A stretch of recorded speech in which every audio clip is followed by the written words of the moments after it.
마태복음 11장입니다. 신약 성경 첫 번째 마태복음 11장입니다.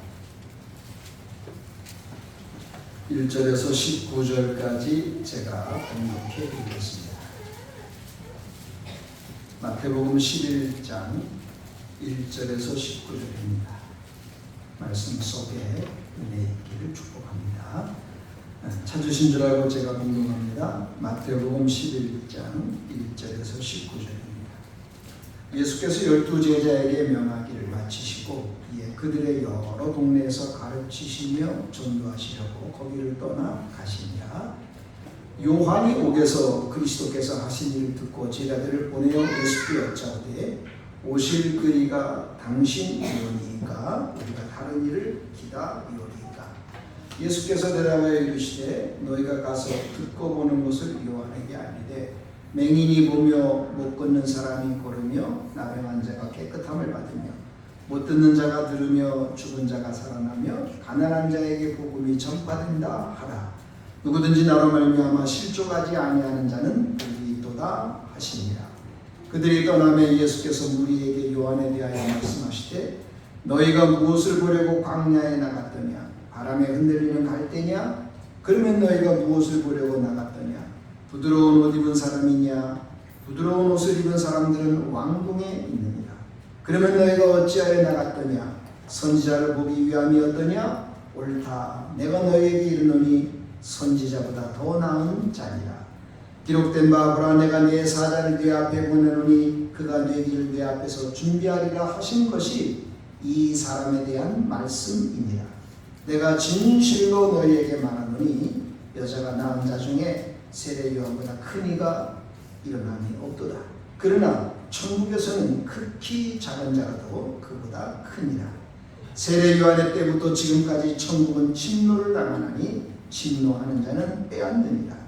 모든 선지자와 율법이 예언한 것은 요한까지니 만일 너희가 즐겨받을진대 오리라 한 엘리야가 곧 이 사람이니라. 귀 있는 자는 들을지어다. 이 세대를 무엇으로 비유할까? 비유하건대 아이들이 장터에 앉아 제동물을 불러 이르되 우리가 너희를 향하여 피리를 불어도 너희가 춤추지 않고 우리가 슬피 울어도 너희가 가슴을 치지 아니하였다 함과 같도다. 요한이 와서 먹지도 않고 마시지도 아니하며 그들이 말하기를 귀신 들렸다 하더니 인자는 와서 먹고 마시니 말하기를 보라 먹기를 탐하고 포도주를 즐기는 사람이요 세리와 죄인의 친구로다 하니 지혜는 그 행한 일로 인하여 옳다함을 얻느니라. 아멘. 아멘하여 하나님께 영광을 돌립시다. 아멘. 하나님께서 우리에게 무더운 날을 허락해 주셨지만 그래도 여러분 건강한 모습으로 다시 주일날 뵙게 돼서 감사하고요. 하나님께 영광을 돌립니다. 남은 날도 조금 더 덥겠지만 잘 인내하시고 하나님 안에서 시원함을 얻는 그런 축복의 시간들이 많아지기를 축원합니다. 제가 이 기독신문을 보다가 잠깐 기사가 난 내용이 있어가지고 여러분과 함께 잠깐 나누려고 하는데요. 거기 그 제목이 이런 제목이에요. 노모포비아를 아십니까?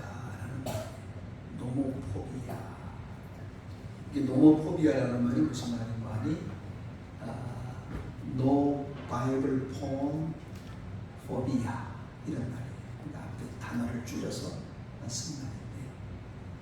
핸드폰이 없으면 불안 증세가 있는 것. 이 노모포비아라는 이 단어가 2018년 영국 케임브리지 사전이 선정한 올해의 단어 가운데 하나가 들어갔어요. 현대인들이 이 휴대폰이 없으면 굉장히 불안하고 휴대폰 때문에 생기는 여러 가지 일들이 많이 있다는 것이죠.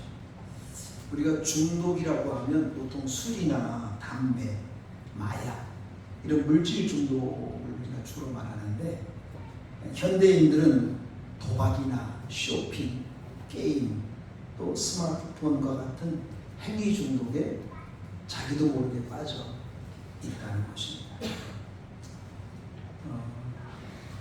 스마트폰이, 이 핸드폰이 얼마나 크게 문제가 되냐면 이 핸드폰 때문에 생긴 7가지 병이 있대요. 한두 개도 아니고 7가지라고 제가 놀랐습니다. 핸드폰 때문에 생긴 병 7가지는 여러분들 아마 이렇게 인터넷에 찾아보면 많이 나오는, 우리나라 국가질병위원회에서도 체크하는 것 중에 하나인데요.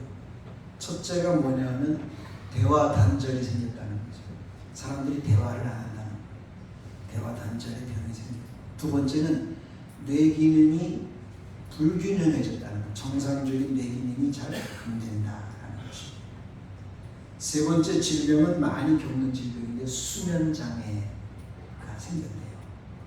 네 번째 질병도 많이 생긴 건데 시력 저하, 안구 건조증이 이 스마트폰 때문에 생겼다는 겁니다. 그 다음에 5번째 병이 거북목 증후군이라고 해서 이 목이 이렇게 좀 구부러졌죠. 이건 전체적으로 몸 균형의 척추, 허리까지 다 영향을 미치죠. 6번째 병이 손목 터널 증후군이라고 해가지고 이 손목하고 손가락에 병이 생기는 거예요. 그 다음에 7번째가 정신건강이 불균형해져서 우울증을 동반하고 감정이 상실되고, 그리고 감정이 일변도가 되버리는, 그리고 자기 정신밖에 모르는 병이 생겼다고 합니다. 이 핸드폰 때문에 사실 참 굉장히 힘듭니다. 어떤 면에서는 영적 생활에 특별히 문제가 있는데요. 하나님과의 교제 시간이 줄어들고 핸드폰을 더 많이 보고 하나님과 묵상하는 기도 시간은 점점 줄어들고 핸드폰 자리에 너무 많이 빠졌어요. 잠잘 때도 그 핸드폰을 꼭 옆에 놔둬야 불안하지 않는 그런 증세가 되어버렸죠. 다 그런 건 아니지만 우리나라 청소년들이 2022년도 통계에 의하면 이 스마트폰 과의존 증후군, 그러니까 너무 의존한다는 거죠. 그 의존하는 그런 그 증후군이 37%예요. 지금은 40%가 나왔어요. 그래가지고서 이 아이들 청소년이 들어가는데 좀 심각하다라고 하는 통계가 있는 것이죠. 우리가 너무 지나쳐서 이 예배 시간에도 핸드폰을 꼭 손에 쥐고 있는, 뭐 우리들은 없어요. 우리 용산교회는 없지만 핸드폰을 꼭 이렇게 들고 있어야 되는 사람이 있어요. 설교 중에도 그 핸드폰 보는 분, 우리 용산교회는 없어요. 우리 용산교회는 없고 저기 다른 교회 가면 설교 시간에도 문자 왔나 확인하고.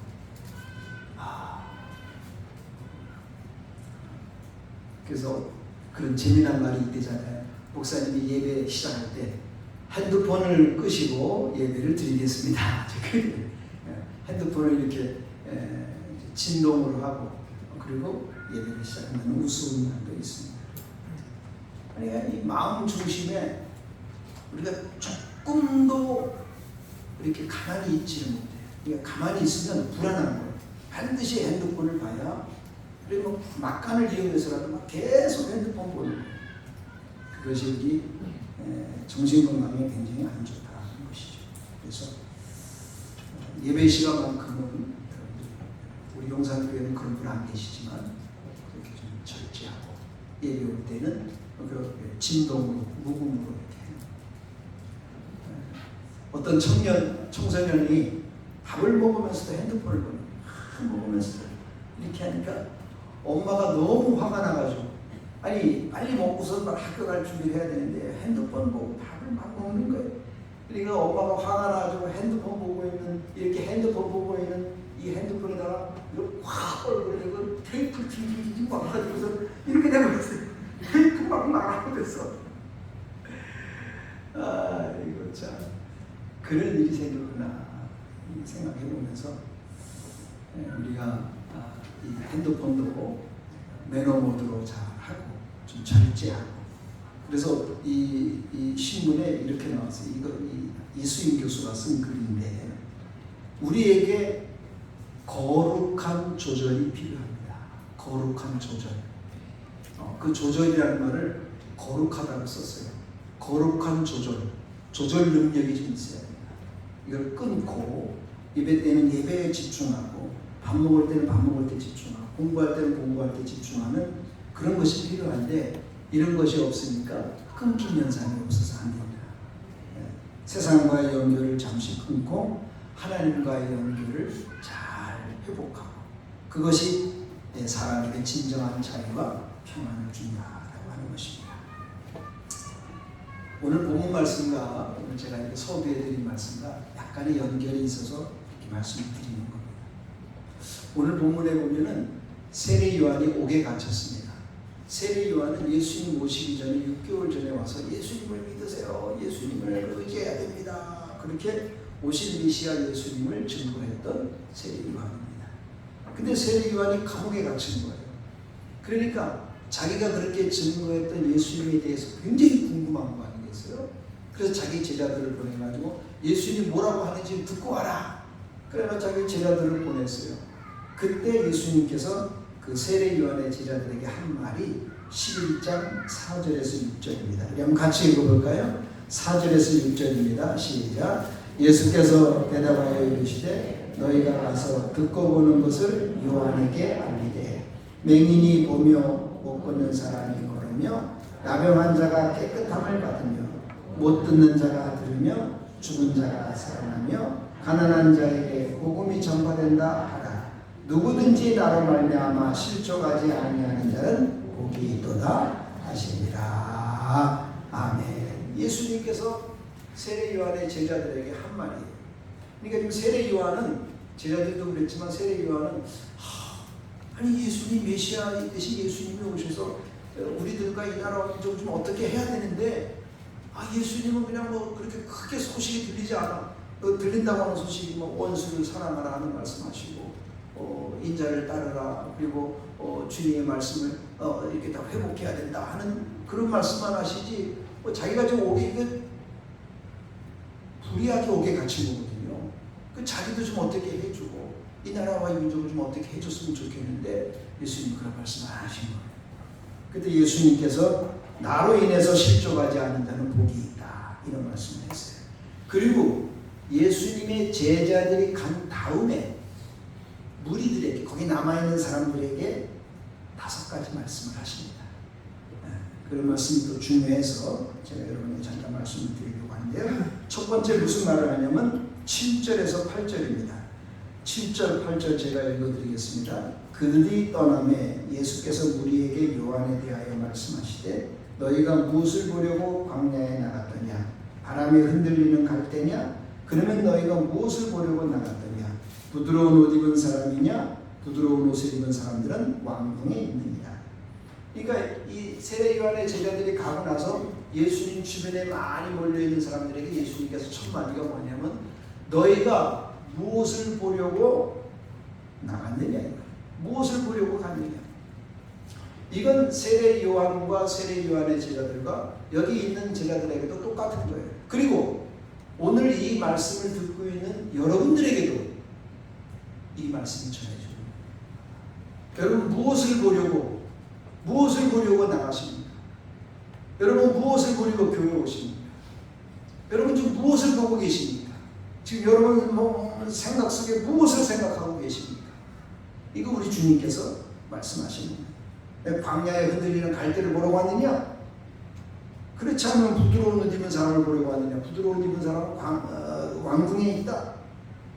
헛된 것을 찾지 말고 메시아이신 예수님을 온전히 바라보라 이런 뜻이죠. 오늘도 우리가 예배 하나님께 드리는데 정말 하나님께 집중해야 돼요. 여러분들은 지금 예배를 보는 게 아니에요. 실제로 예배를 본다는 의미는 조금 부족한 부분. 예배는 드리는 거예요. 여러분 지금 목사님 보는 거 아니에요. 사람 구경하러 온 거 아니에요. 찬양대 소리 들으러 온 거 아니에요. 찬양은 하나님이 받으셔야 돼요. 기도도 하나님이 받으셔야 되고 여러분의 헌금도 하나님이 받으셔야 되고 여러분들이 지금 이 자리에서 하나님께 집중해야 돼요. 하나님께 예배하는 거예요. 예배하고 왔어요. 그 본래의 의미를 잊지 말아요. 나이 많은 사람이든 어린아이든 오늘 하나님께 나아가 예배하는 거야. 하나님께 예배드리러 가는 거야. 이것이 중요한 첫 번째 말씀입니다. 두 번째 말씀은 10절에서 11절에 있는 말씀인데요. 기록된 바 내가 내 사자를 내 앞에 보내니 그가 내 길을 내 앞에 준비하리라 하신 것이 이 사람에 대한 말씀입니다. 11절에 내가 진실로 너희에게 말하노니 여자가 낳은 자 중에 세례 요한보다 큰 이가 일어남이 없도다. 그러나 천국에서는 그 기자가 되라도 그보다 크니라. 지금 세례 요한이 대단한 사람인데 예수님께서는 세례 요한이 아주 대단한 사람인 건 분명하지만 천국에서는 세례 요한 더 크다. 다른 사람 천국에 들어간 사람이 세례 요한 더 크다고 했어요. 극히 작은 사람. 세례 요한은 메시아의 앞길을 준비한 사람이고 여자가 낳은 자 중에 가장 큰 자예요. 그러나 그는 여전히 구약의 안목을 못 벗어난 거예요. 지금 새로운 시대 예수 그리스도의 출현을 그가 선포하고는 있지만 그를 믿는 것이 얼마나 중요한 것인가를 알아야 됩니다. 그래서 예수를 믿어서 구원 얻은 우리들은 구약의 선지자나 제사장이나 권세자보다 더 위대한 분들이라는 거예요. 이거는 예수님이 직접 하신 말씀이에요. 여러분들이 아무리 작아도 천국에서는 큰 자예요. 그것이 중요한 거예요. 그걸 예수님께서 말씀하신 거예요. 그렇기 때문에 세상의 권세가들이라든가 세상의 재력가들이라든가 세상의 무슨 학문만을 가진 사람들이라든가 그런 것에 여러분들이 주눅들 하등의 이유가 없습니다. 여러분 예수 믿어 하나님의 백성된 것을 믿습니다. 그것이 가장 크고 위대하다는 가치인 것입니다. 왜냐하면 우리가 예수 믿어 구원할 뿐 아니라 예수님과 함께 왕노릇 할 것이기 때문입니다. 세 번째는 제가 이 세 번째 말씀을 오늘 중점적으로 여러분에게 잠깐 드리려고 하는데 12절입니다. 우리 한번 같이 읽어보겠습니다. 12절 시작. 세례 요한의 때부터 지금까지 천국은 침노를 당하더니 침노하는 자는 빼앗느니라. 아멘. 여러분 천국은 침노를 당한다고 해요. 침략을 당한다 이 말이죠. 쳐들어온다 이 말이에요. 천국은 우리가 믿음으로 가는데 믿음으로 가기 때문에 그 사람이 어떤 위치에 있든지 상관이 없어요. 아까 말한 것과 같이 관세 있는 자나 왕족이나 귀족이나 뭐 유명한 사람 이런 사람들은 천국에 못 가도 우리들은 예수 믿어서 천국 가는 줄을 믿습니다. 그것을 굉장히 중요하게 다시 한번 예수님께서 말씀을 하고 계신 거예요. 그것을 천국은 침노를 당한다 그렇게 표현을 했어요. 제가 좀 이따 이거 한 번 더 말씀을 드리고 오늘 말씀 마치려고 하는 거예요. 네 번째 예수님께서 하신 말씀이 16절에서 19절에 있는 말씀인데요. 이 세대를 무엇으로 비유할까? 16절에 아이들이 장터에 앉아 제 동물을 불러 이르되 우리가 너를 향해서 피리를 불면 춤춰야 되는데 춤추지 않고 있구나. 우리가 슬퍼 울고 있는데 너희는 가슴을 치지 않는구나. 18절에 요한이 와서 먹지도 않고 마시지도 아니하며 귀신 들렸다 하더니 나는 와서 먹고 마시니 말하기를 먹기를 탐하고 포도주를 즐기는 사람이고 세리와 죄인의 친구로구나. 이 사람이 별볼 사람이 아니네. 우리하고 같은 종류 사람이 아니야. 이 세대는 하나님의 말씀을 잘 듣지도 않고 왜곡하는데 무슨 특징을 가지고 있는 사람이에요. 세례 요한이 와서 먹지도 않고 마시지도 않았어요. 금식을 많이 했어요. 그에게 사명이 있었기 때문에 독사의 자식들아 회개하라. 세례 요한이 막 그랬어요. 그래서 사람들이 벌벌벌 떨면서 그의 말을 듣기도 하면서도 어휴 저 사람은 먹지도 않고 마시지도 않아. 아니 우리하고 같은 사람이 아니야. 사람이 좀 먹어야지. 이런 말로 비판을 한 거예요. 그런데 예수님이 오셔가지고서는 쟤네들하고 늘 같이 식사하고 먹기 좋아하고 또 같이 이렇게 세리와 죄인들하고 막 친구가 된 거예요. 야, 겉으로 보니까 세리와 죄인의 친구가 예수님이네. 저 사람도 별볼일 없는 거네. 아이고 저런 사람들하고 어울리네. 예수님이 세리와 죄인의 친구가 된 이유는 뭐예요? 그들을 구원하려고, 그들과 교제와 나눔을 통해서 복음을 제시하고 예수 믿게 하려고 세리와 죄인의 친구가 된 거예요. 그들과 한 동료가 돼가지고 죄를 짓고 나쁜 짓을 하려고 그들과 함께 한 게 아니고 그들에게 전도해서 그들로 하여금 예수 믿게 하려고 하는 것이 예수님의 목적이었어요. 그런데 그런 것을 보지 않고 아니 뭐 세리하고 죄인들하고 어울려 다니네 그러면서 비판하기 있습니다. 어쨌든 하나님 말씀을 좀 고지고대로 기쁨으로 잘 받아들여야 되는데 그러지 못하는 것이 그때나 지금이나 안타까운 모습은 있는 것입니다. 다섯 번째로는 예수님께서는 세리와 죄인의 친구로서 이 땅에 오셨다는 것을 말씀해 주시고 있는 거예요. 이건 누가복음 15장 1절에서 2절에 있는 말씀과 똑같은 것인데 예수님이 이런 사람들을 구원하시기 위하여 이 땅에 오셨다라고 하는 것입니다. 예수님이 이제 이렇게 말씀을 한 거예요. 세례 요한의 제자들한테도 말을 했고 또 거기 둘러서 있는 무리들 그 무리들한테도 이 다섯 가지 이야기를 해 주셨어요.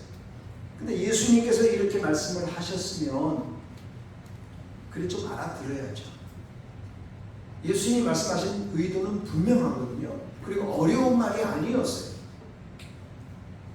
근데 자기를 의롭다고 여긴 이 바리새인들과 유대인들은 예수님께로 오기는커녕 비난하고 질책했습니다. 자기가 천국에 들어가지도 않고 천국 들어가는 사람을 방해하게 됐습니다. 예수님이 공적 생애 그리고 공생애를 시작하면서 제일 먼저 한 말이 뭐냐면 회개하라 천국이 가까이 왔느니라. 이게 예수님의 첫 마디였어요. 예수님은 우리들에게 천국을 허락해 주시기를 원했어요. 우리가 막 좌불안하고 막 여러 가지 일들로 인해서 막 노심초사하고 인생과 결말이 어떻게 될지 모르고 내가 장래 어떻게 될지 모르고 사람이 죽으면 그 이후 어떻게 될지 모르는 것들에 대한 아주 그 두려움 속에 있고 특별히 내가 이렇게 죄를 짓고 이 죄 문제를 어떻게 하지? 그렇게 고민하는 사람들에게 예수 그리스도께서 십자가와 부활과 천국을 통해서 우리에게 영생의 길을 알려주신 거예요. 이렇게 귀한 진리의 말씀을 들음에도 불구하고 그걸 방해하고 예수님께 대하여 고가운 소리하고 뒤에서 수군덕거리고 그랬어요. 겉으로 화려하고 권위적인 것만 좋아했지 정치적으로 자기를 해방시켜주기만을 이 로마 압제에 얼마나 힘든지 몰라. 예수님 당신이 왕이라면 우리를 좀 로마 압제에서 좀 건져주시오. 이런 본질과는 좀 떨어져 있는 그런 이야기를 예수님은 영혼의 문제를 이야기하고 있는데 이 영혼의 문제에 대해서 관심이 없는 거예요. 예수님께서 그걸 안타깝게 여기는 것이죠. 자신들이 하나님 앞에서 죄인이고 불의한 사람으로서 은혜와 은총이 필요한 사람들인데 그걸 의식하지 못하고 자기 잘나는 줄을 알고 있는 거죠. 그래서 이 사도 바울도 유대인들을 향해서 감람나무에서 떨어진 가지라고 그랬어요. 원 감람나무에서 떨어져가지고 이 가지가 부러져가지고 열매를 못 맺는 거라고 했어요. 그리고 그 부러진 자리에 돌감람나무 가지를 접붙인 거예요. 돌감람나무 가지를 물이라고 했어요. 이방인들.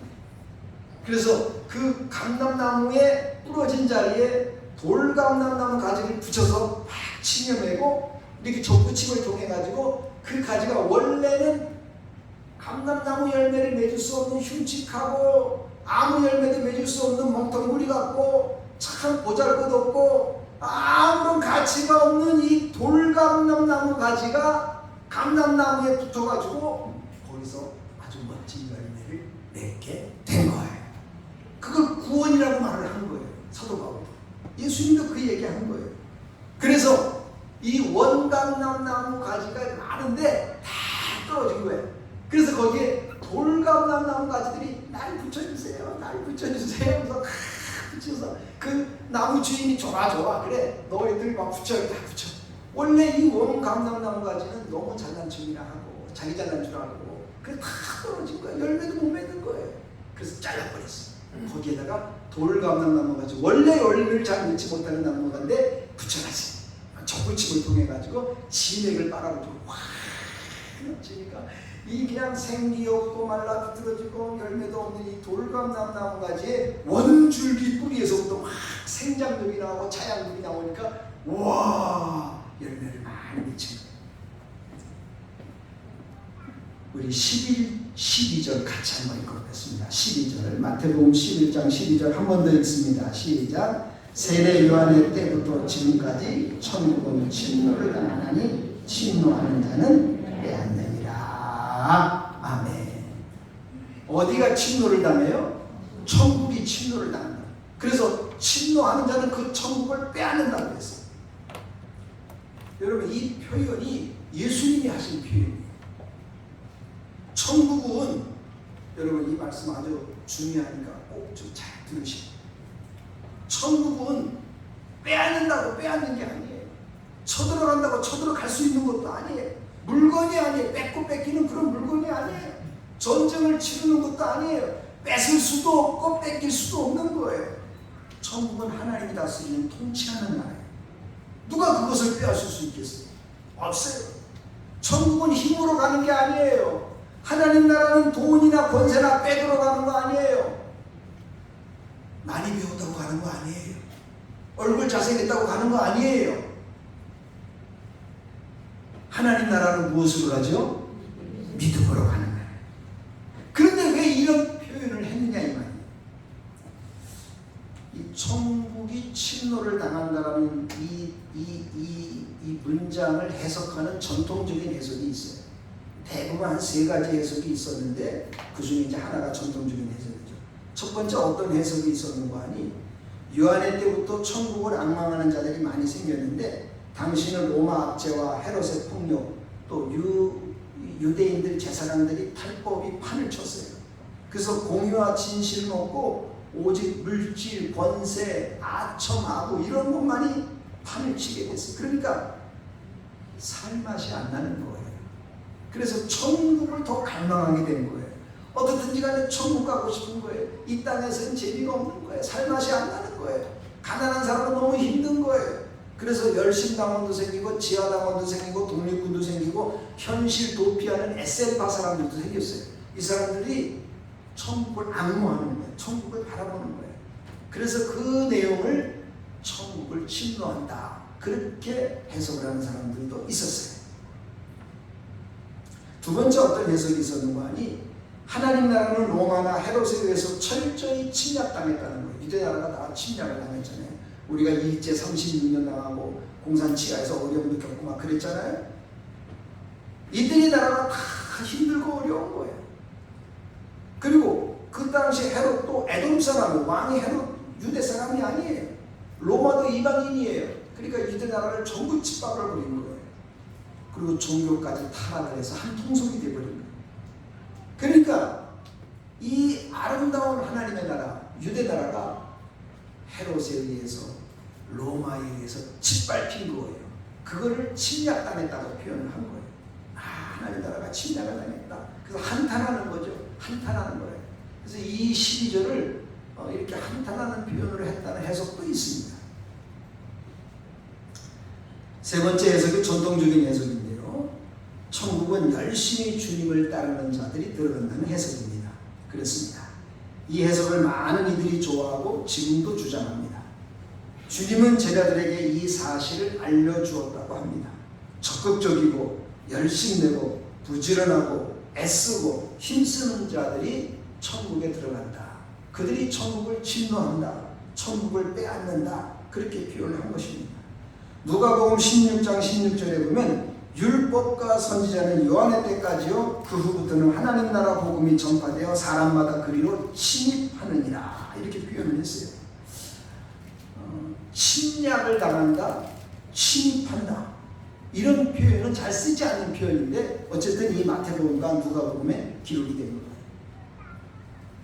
근데 여러분들, 우리 12절을 한 번만 더 읽어볼까요? 12절 같이 한번 읽습니다. 12절 시작. 세례 요한의 때부터 지금까지 천국은 침노를 당하나니 침노하는 자는 빼앗는. 자, 천국은 침노하는 자가 빼앗는 거예요.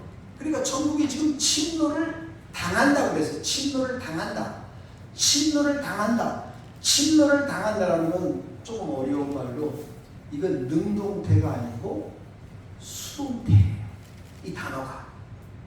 당한다는 게 뭐예요? 누구누구로부터 당하는 거예요. 누구누구로부터 당하는 걸 당한다고 그러는 거예요. 나는 가만히 있는데 누구누구로부터 당한 거예요. 천국은 침노를 당한 거예요. 천국이 누구누구로부터 침노를 당한 거예요. 여러분, 누구누구로부터 천국에 침노당할 수 있나요? 아무도 천국은 침노할 수 없어요. 우리가 아무리 애쓰고 노력한다고 천국 들어가는 거 아니에요. 여기에 기가 막힌 하나님의 은혜가 있는 것입니다. 천국은 침략 당하는 것 같지만 침략해서 들어가는 곳이 아닙니다. 사람들이 천국 문 가까이 혹이 갈 수 있을지 몰라도 천국 문을 열 수는 없는 거예요. 여러분, 예수님을 가두었던 그 세무돔에 어마어마한 큰 돌을 갖다가 사람들이 움직일 수 없는 큰 돌을 막아놨잖아요. 그리고 거기다 인봉을 치었어요. 인봉을 치고 또 뭐 했어요? 경비병들이 지키고 있었어요. 그 무덤 안에 들어갈 수 있어요? 없어요? 경비병들이 딱 지키고 있고, 인봉을 찍었다고 하는 건 이건 국법에 의해서 다스리는 거예요. 이걸 건드리는 사람은 전부 사형을 당하는 거예요. 그리고 인봉을 뜯었다고 합시다.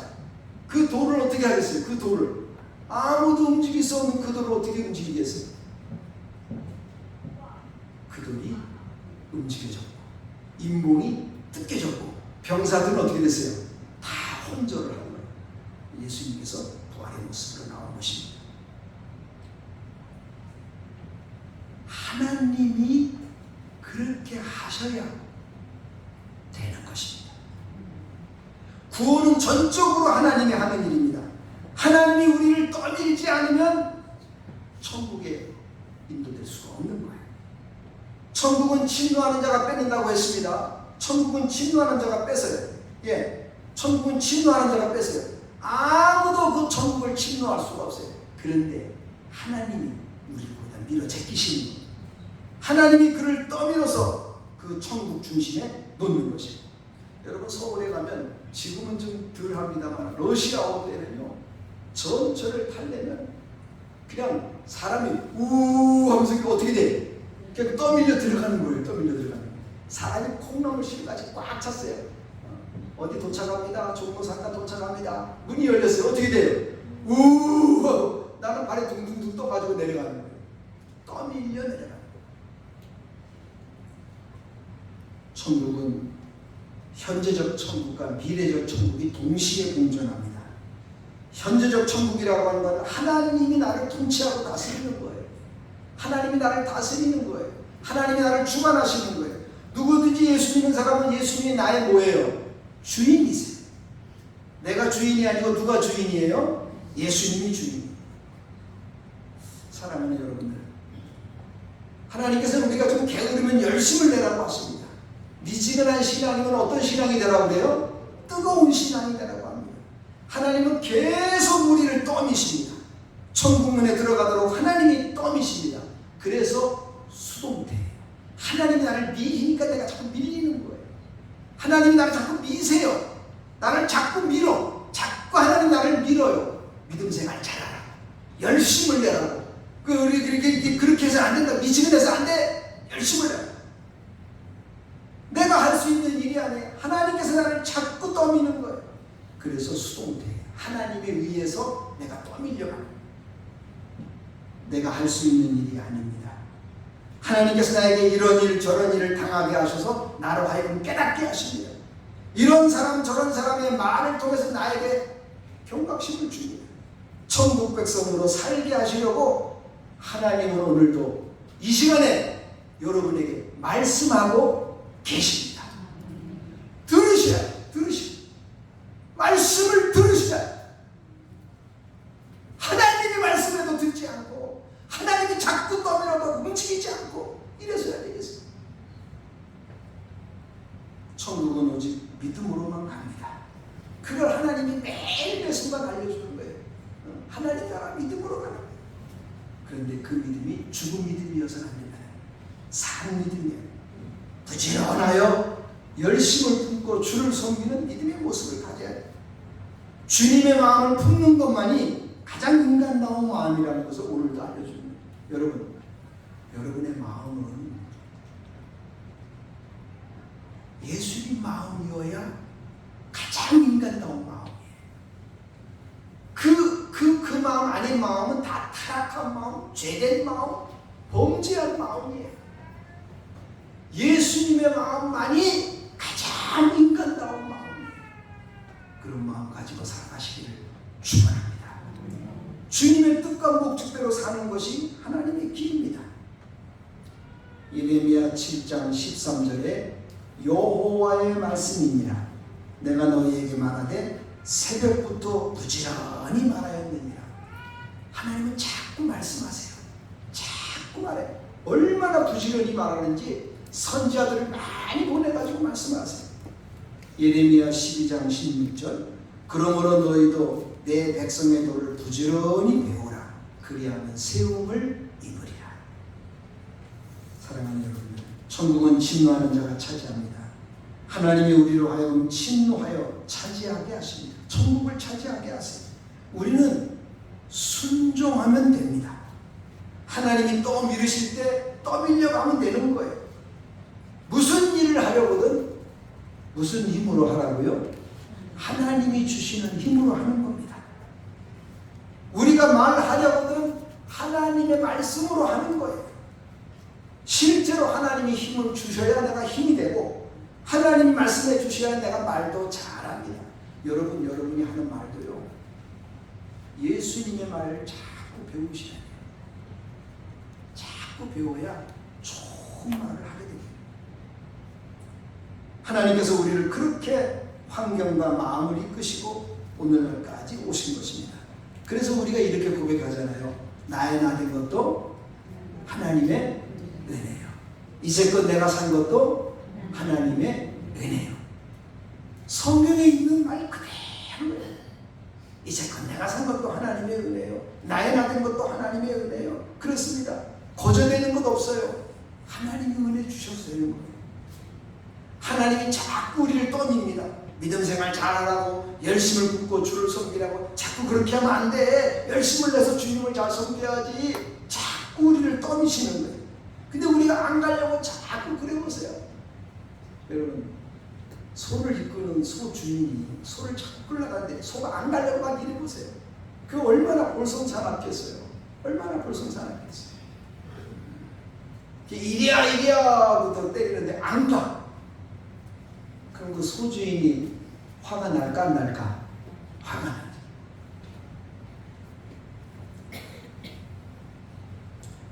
전도해도 듣지 아니하고 권해도 듣지 아니하고 신방해도 듣지 아니하고 깨닫는 환경을 주셔도 깨닫지도 않고 고집세고 불순종하고 자기밖에 모른다면 그 결과가 어떻게 되겠어요?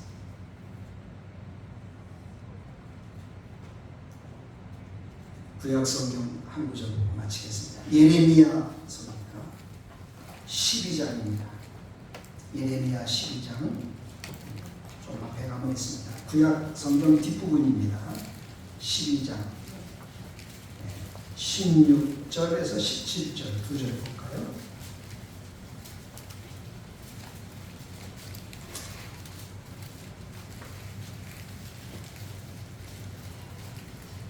예레미야 12장 16절 17절 1070페이지입니다. 우리 한번 같이 읽겠습니다. 예레미야 12장 16절 17절 시작. 그들이 내 백성의 도를 부지런히 배우며 살아있는 여호와라는 내 이름으로 맹세하기를 자기들이 내 백성을 가리켜 바알로 맹세하게 한 것 같이 하면 그들이 내 백성 가운데서 세움을 입으려니와 그들이 순종하지 아니하면 내가 반드시 그 나라를 뽑으리라. 뽑아 면하리라. 여호와의 말씀이니라. 아멘. 사랑하는 여러분, 우리가 천국에 왔을 때 하나님께서 우리 보고 잘했다, 수고했다, 면류관 받아라 이렇게 말씀을 하십니다. 우리를 천국까지 이끌고 떠미신 분이 누구세요? 하나님이세요. 하나님이 나를 여기까지 인도하시고 여기까지 떠미시고 이끄시고 인도해 놓으시고는 잘했다, 수고했다, 면류관 받아라 그런 상급과 축복을 주시는 겁니다. 여러분, 아브라함이 갈대아 우르에서 부름을 받았잖아요. 가나안 땅에 가라고. 그런데 하란에 머물러가지고 또 못 가는 거예요. 그래서 왜 자꾸 여기 머물고 있니? 빨리 가야지. 거기다 민기적거리고 그냥 많은 시간과 세월이 지난 다음에 가까스로 이런 일, 저 아버지도 죽고 막 이런 일 저런 생겨가지고서는 가나안 땅에 왔죠. 창세기에 뭐라고 표현을 했어요? 아브라함이 마침내 거기에 들어왔다고 했어요. 여러분, 아브라함을 갈대아 우르에서 불러가지고 하란에서 끄집어내가지고 가나안까지 인도하신 분이 누구세요? 하나님이세요. 하나님이 아브라함을 거기까지 끌고 와 놓으시고도 하시는 말씀이 아브라함이 마침내 가나안 땅에 왔다고 그랬어요.